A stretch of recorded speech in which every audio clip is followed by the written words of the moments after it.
So in this game, I'm using the Dark deck, which is not a very strong deck, but I have two challenges that I'm trying to complete in-game. It's to put 10 Dark Evolution cards into play, and to knock out 16 opposing Pokemon with my Dark Pokemon. And my opponent's using the Charizard deck. Well, there's two Charizard decks in this game, and they're both extremely strong. They're like the top two decks in the game. But the deck he's using, I would argue, is the stronger of the two Charizard decks. It's like the Charizard, Nidoqueen, Rapidash deck.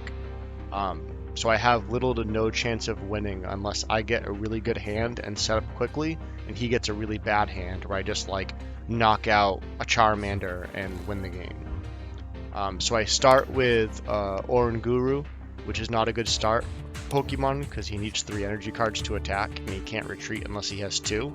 And he has actually a really good starter with Farfetch'd because with 1 energy card he gets to draw 2 cards. Because my opponent's going first, he can't attack on his first turn, but he can't attack, and he also can't use support or trainer cards. But he can put 1 energy card on. So he has a Nidoran female on his bench, and he already grabbed a Nidoqueen. It's interesting that he decided to grab Nidoqueen. I have to assume that means he has Nidorina in his hand, because otherwise he would just grab a Nidorina, so he could evolve next turn. Okay, so putting this Houndour on my bench. So I have the second evolution of the big dark dragon. I forget their names. So I have the... Oh, so I have the Dino. I have the evolution. That's good. So I think I grabbed Salandit here because I just want like one of everything so that if I get the evolution form, I can use them. It's also good that I have a switch in my hand because, like I was saying, the Oranguru is hard to switch out. So do I grab the Beware? When Stuffle evolves into Beware, I get to draw 3 cards, which is really good. No, I grab him. Interesting. Oh, I see. So I grabbed the last evolution because I pretty much know I'm not going to win. And so my whole game plan is set up the Hydreigon. Like, not only do I get to put more Dark Evolution cards into play, which is one of the challenges, but that's my best chance of knocking out Pokemon with my Dark Pokemon. When Oranguru has 3 energy cards, he's not so bad, because it does 60 damage and then 20 more damage for each energy on my opponent's Pokemon. So if they have, let's say, 2 energy cards on him, I do 100 damage. So he can actually do a good job knocking out Pokemon, and one-shotting certain Pokemon. The downside in this situation is that because he's not Dark type, every time he knocks out a Pokemon, it doesn't really count towards my challenge. It counts towards trying to win. But like I said, like really my goal is to put as many Dark Evolution Pokemon into play and to knock out as many Pokemon with my Dark Pokemon as I can before I lose. So I have the Professor, was it Kukwe? I don't know how to say that. And that's a really interesting card because I draw 2 cards, but then I do 20 extra damage. And so it's like, you want to use it as soon as possible, even if you're not going to attack sometimes, because you want to draw the 2 cards. Like, the earlier you draw cards, the earlier you have a good hand, the better you can kind of turn things around. But in this situation, I saved it. I think that's because, like I said, Oranguru can do some pretty good damage, and so to be able to do 20 on top of that with the Professor Kukwe is really powerful.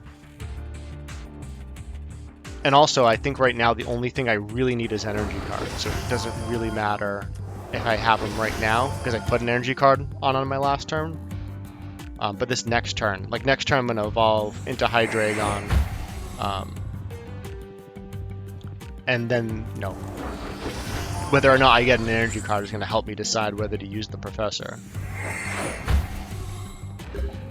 Because right now, with a 3rd energy card, Oranguru can knock out the Farfetch'd, because 60 plus the 1 energy card he has on him. Let's see what I do. This video is from like 3 days ago, so I don't remember what I did.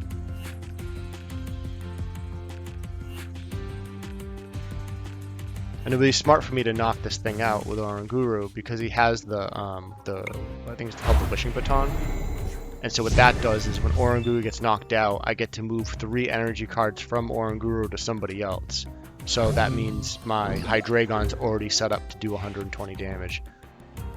I see. So this Nidoqueen Power Lariat, it's such an unfair attack. It does 10 damage plus 50 damage for every evolution card on his bench.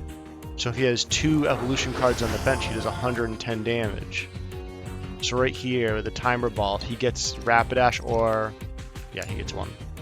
So if he gets Rapidash or Charmeleon, that gives him a 3rd evolution. Now he does 160. And 160 one-shots basically everything.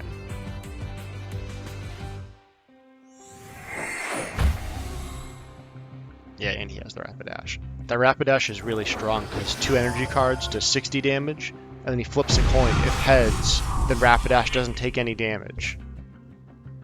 So it looks like I'm going to move these 3 to Hydreigon. And the hard thing with the whole Rapidash not taking damage the next turn is, it'd be different if it was like the opposing Pokemon, like the Pokemon your opponent currently has out can't hit him. But it's like, no, nobody can hit the Rapidash next turn. You can't even switch Pokemon to try to get around it. So here I can do 120 damage to this Nidoqueen, but it has 160.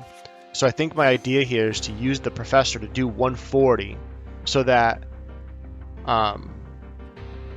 next turn I can come in and knock out the Nidoqueen. So that's why I put the energy on the Houndoom, so I'm set up to use Fire Fang. Fire Fang does 30 plus burn, so it's like a guaranteed 50 up front.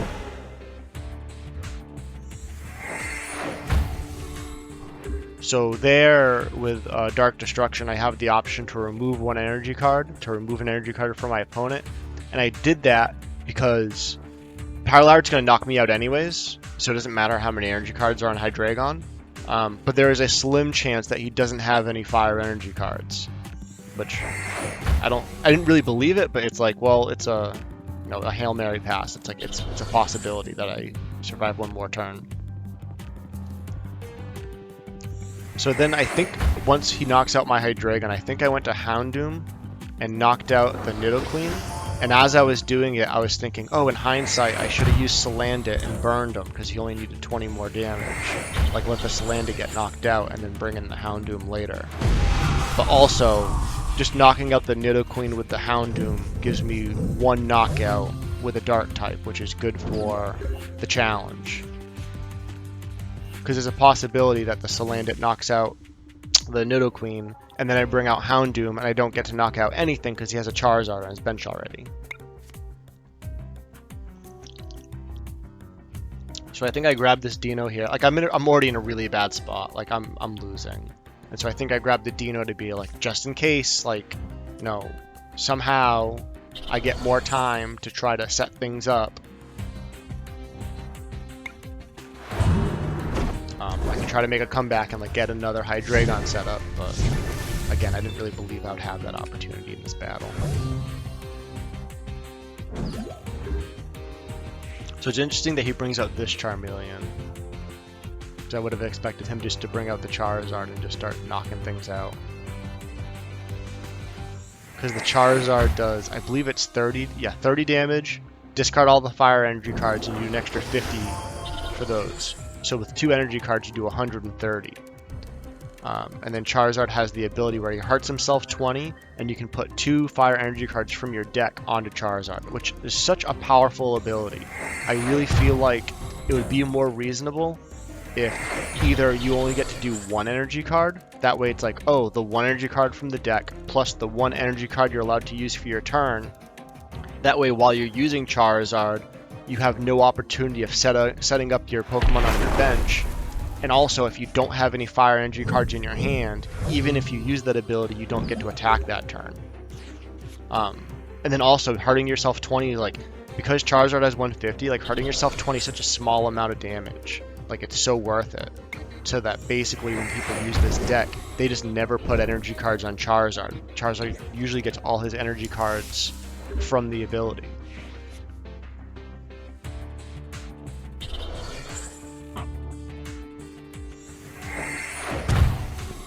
Yeah, so he has 2 Charizards. He's setting up a Nidoqueen on his bench.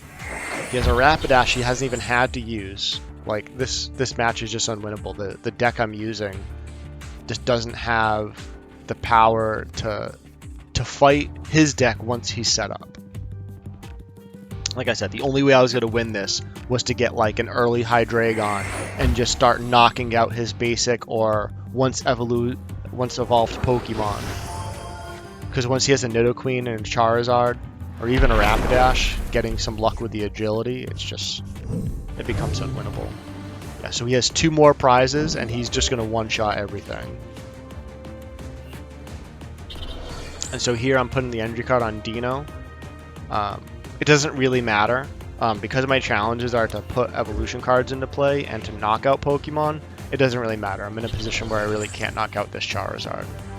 I guess maybe if I get the second evolution of Hydreigon, I could put the second energy on him and then use, I think it's like flip 2 coins, just 60 times the number of heads.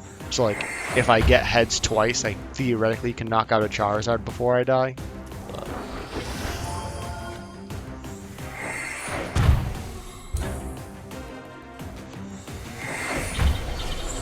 Yeah, as you can see, it's like basically every turn, Charizard hurts himself 20 to one-shot a Pokemon, which is way too strong.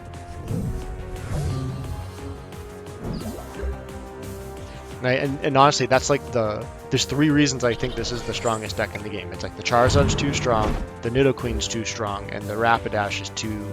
I wouldn't even say the Rapidash is too strong, I would say it's too cheap because it relies on coin flips. So like if Rapidash gets like 3 heads in a row, it's like they just knocked out 1 to 2 of your Pokemon for free. And if you had energy cards on those Pokemon that the Rapidash knocked out, it's like now you're not in a position to set up.